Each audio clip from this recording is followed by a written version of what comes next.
മരണം ഇതുവരെ വിവരിച്ച സംഭവങ്ങളുടെ അനുസ്മരണങ്ങളെക്കാൾ ഉപരി ഓരോരുത്തരും തങ്ങളുടെ സ്വന്തം മരണത്തെക്കുറിച്ച് ചിന്തിക്കേണ്ടിയിരിക്കുന്നു. എന്നാൽ അധിക ജനവും തങ്ങളുടെ മരണത്തെക്കുറിച്ച് ചിന്തിക്കാൻ ഇഷ്ടപ്പെടുന്നില്ല. തങ്ങൾ ഒന്നുമല്ലാതാകുന്ന ആ ദിവസം വന്നെത്തുമെന്ന് ചിന്തിക്കാതിരിക്കാനാണ് അധിക പേരും ഇഷ്ടപ്പെടുന്നത്. എങ്കിലും മരണം നമ്മുടെ ചുറ്റിലുമുണ്ട്. നാം ഈ ഡോക്യുമെന്ററി കണ്ടുകൊണ്ടിരിക്കുന്ന സമയത്ത് ഏകദേശം 6000 ആളുകൾ ഈ ലോകത്തോട് വിട പറഞ്ഞിട്ടുണ്ടായിരിക്കും. എന്നാൽ അവർ അവരുടെ നിത്യജീവിതത്തിൽ മരണത്തെക്കുറിച്ച് ചിന്തിച്ചിട്ടുണ്ടാവില്ല. മരണം ഒഴിച്ചുകൂടാൻ കഴിയാത്ത ഒരു യാഥാർത്ഥ്യമായി ഓരോരുത്തരെയും കാത്തിരിക്കുന്നു.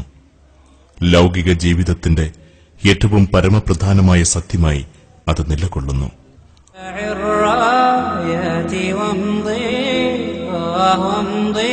പതിനായിരക്കണക്കിന് കോടി ജനങ്ങൾ ഇതുവരെയായി ഈ ലോകത്ത് ജീവിച്ച് മരിച്ചുപോയിട്ടുണ്ടായിരിക്കും. നാം ദർശിച്ചുകൊണ്ടിരിക്കുന്ന ഓരോ അസ്ഥിയും ഒരു നാൾ നമ്മെപ്പോലുള്ള മനുഷ്യരായിരുന്നു. ആഗ്രഹങ്ങളും അഭിലാഷങ്ങളും കുടുംബവും ഭാവിയെക്കുറിച്ച് പ്രതീക്ഷകളുമുള്ള ആളുകൾ. പക്ഷേ ഇപ്പോൾ അവശേഷിക്കുന്നത് ഈ മ്യൂസിയത്തിൽ പ്രദർശിപ്പിച്ചിരിക്കുന്ന അസ്ഥികൾ മാത്രം.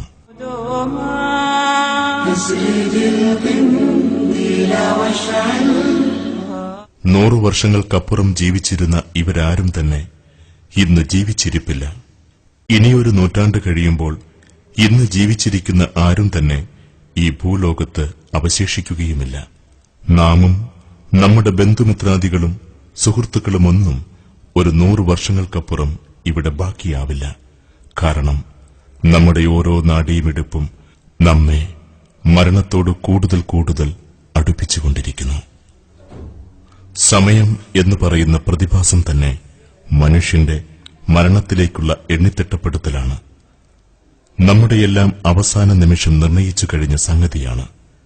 ഇനി നാം എത്ര ദിവസം, എത്ര മണിക്കൂർ, എത്ര നിമിഷം ജീവിക്കും എന്നതും നിർണിതമാണ്. ആ സമയപരിധി ഓരോ നിമിഷവും കുറഞ്ഞു കുറഞ്ഞ് 0 അടുക്കുകയാണ്. അങ്ങനെ പതുക്കെ പതുക്കെ നാം അറിയാതെ ആ ഒഴിച്ചുകൂടാനാവാത്ത സമയം വന്നണയുകയായി. ഒരുപാട് വർഷങ്ങൾ മിടിച്ചുകൊണ്ടിരുന്ന നമ്മുടെ ഹൃദയം നിശ്ചലമാകും. ശ്വാസം നിൽക്കുന്നു, ശരീരം തണുക്കുന്നു. നാം ഇപ്പോൾ കാണുന്നത് മരണം വരിച്ച ഒരു ശരീരം തണുക്കുന്നതിന്റെ തെർമോ ഇമേജാണ്. ഒരു തെർമോ ഇമേജ് ക്യാമറ കൊണ്ട് എടുത്തതാണ് ഈ ചിത്രം. നാം ഒരിക്കലും നമ്മെ മരണം പിടികൂടുകയില്ലെന്ന് ധരിക്കരുത്. മരണത്തിനു ശേഷം എല്ലാവരും ദൈവസന്നിധിയിൽ ഉയർത്തെഴുന്നേൽപ്പിക്കപ്പെടുന്നതാണ്. അന്ന് ഓരോരുത്തരും താൻ ചെയ്ത പ്രവർത്തനങ്ങൾക്ക് ദൈവത്തിന്റെ മുമ്പിൽ കണക്കു ബോധിപ്പിക്കേണ്ടി വരും.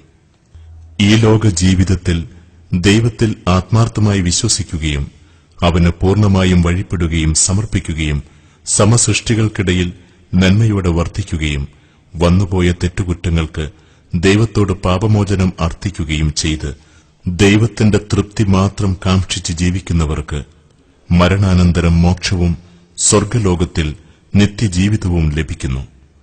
മറിച്ച് ഈ നൈമിഷിക ലോകത്തിലെ അലങ്കാരങ്ങളിലും വിഭവങ്ങളിലും മതിമറന്ന് അഹങ്കാരിയും അധർമ്മകാരിയുമായി ജീവിക്കുന്നവർക്ക്, ദൈവവിശ്വാസിയെങ്കിലും ആ ദൈവത്തിന്റെ നിയമങ്ങൾ ജീവിതത്തിൽ പാലിക്കാൻ വിസമ്മതിക്കുന്നവർക്ക്, സമസൃഷ്ടികൾക്കിടയിൽ നന്മയോടെ വർത്തിക്കാത്തവർക്ക് ഈ ലോകത്തും പരലോകത്തും ഭയാനകമായ ശിക്ഷകളാണ് അഭിമുഖീകരിക്കേണ്ടി വരിക.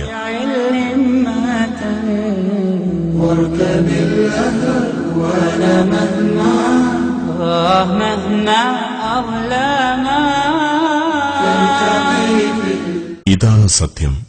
അതുകൊണ്ട് മനുഷ്യൻ അവന്റെ ഈ ലോകത്തിലെ നൈമിഷിക വിഭവങ്ങളിൽ മതിമറന്നു പോകാതെ തന്നെ ദൈവത്തിന് സമർപ്പിക്കുക. മനുഷ്യനെ സൃഷ്ടിക്കുകയും അവന് അതുല്യമായ അസംഖ്യം അനുഗ്രഹങ്ങൾ ചൊരിഞ്ഞു നൽകുകയും ചെയ്ത ദൈവത്തിന് നന്ദിയുള്ളവരായി ജീവിക്കുക. സമസൃഷ്ടികളോട് നന്മയോടെ മാത്രം വർത്തിക്കുക. ഐഹിക ജീവിതത്തിന്റെ നിറപ്പകിട്ടുകളിൽ വഞ്ചിതരാകാതിരിക്കുക. ഈ ലോകത്തിലെ എല്ലാ വസ്തുക്കളും നശിക്കുക തന്നെ ചെയ്യും.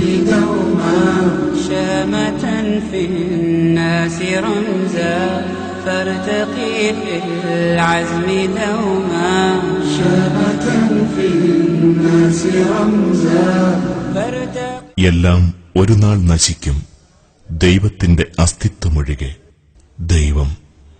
ദൈവം മാത്രമാണ് അനശ്വരമായി നിലകൊള്ളുന്നത്. ഈ ഡോക്യുമെന്ററിയിൽ നാം ഈ ലോക ജീവിതത്തിന്റെ യാഥാർത്ഥ്യത്തെക്കുറിച്ച് പഠനം നടത്തിയതിൽ നിന്നും ഈ ലോകം ഒരു താൽക്കാലിക വാസസ്ഥലം മാത്രമാണെന്നതിന് ധാരാളം തെളിഞ്ഞ ദൃഷ്ടാന്തങ്ങൾ കാണുകയുണ്ടായി. ഈ ലോകത്തിലെ സർവ്വവും നശിക്കുന്നു, മനുഷ്യ ശരീരമുൾപ്പെടെ. ഓരോ വ്യക്തിയും ഇവിടത്തെ ജീവിതത്തിന് ശേഷം അവനെവിടെ സമ്പാദിച്ചതത്രയും പിറകിലാക്കി പരലോകത്തേക്ക് ആനയിക്കപ്പെടുന്നു. നിങ്ങളറിയുക, ഇഹലോക ജീവിതം കേവലം കളിയും തമാശയും ബാഹ്യമോടിയും നിങ്ങൾ തമ്മിലുള്ള പൊങ്ങച്ച ഘോഷണവും സമ്പത്ത്, സന്താനങ്ങളിൽ പരസ്പരം മികച്ചു നിൽക്കാനുള്ള ത്വരയുമല്ലാതെ മറ്റൊന്നുമല്ല. ഈ ലോകത്തിന്റെ വിഭവങ്ങളിൽ ആർത്തിപൂണ്ട് ജീവിതകാലം മുഴുവൻ ആഗ്രഹങ്ങളുടെയും പിരിമുറുക്കത്തിന്റെയും സംശയങ്ങളുടെയും വഞ്ചനകളുടെയും നൂലാമാലകളിൽ കെട്ടിപ്പിണഞ്ഞ് ജീവിക്കുന്നവർ അവസാനം തുല്യതയില്ലാത്ത അതിഭയാനകമായ നാശത്തിൽ ആപതിക്കുന്നു. അതിനാൽ മനുഷ്യരെ, നാം നമ്മെ പൂർണ്ണമായും ദൈവത്തിന് സമർപ്പിക്കുക, അവനിൽ വിശ്വസിച്ച് അവൻ പഠിപ്പിച്ച മാർഗത്തിലൂടെ ജീവിക്കുക, അവന്റെ നിയമങ്ങൾ വ്യക്തി, കുടുംബ, സാമൂഹിക, രാഷ്ട്രീയ, സാമ്പത്തിക മേഖലകളിലുൾപ്പെടെ മുഴുവൻ ജീവിതത്തിലും പിൻപറ്റുക. സഹജീവികളോട് നന്മയോടും ക്ഷമയോടും കൂടി വർത്തിക്കുക. മറ്റുള്ളവർക്ക് വിട്ടുവീഴ്ച ചെയ്യുകയും സഹായങ്ങൾ നൽകുകയും ചെയ്യുക.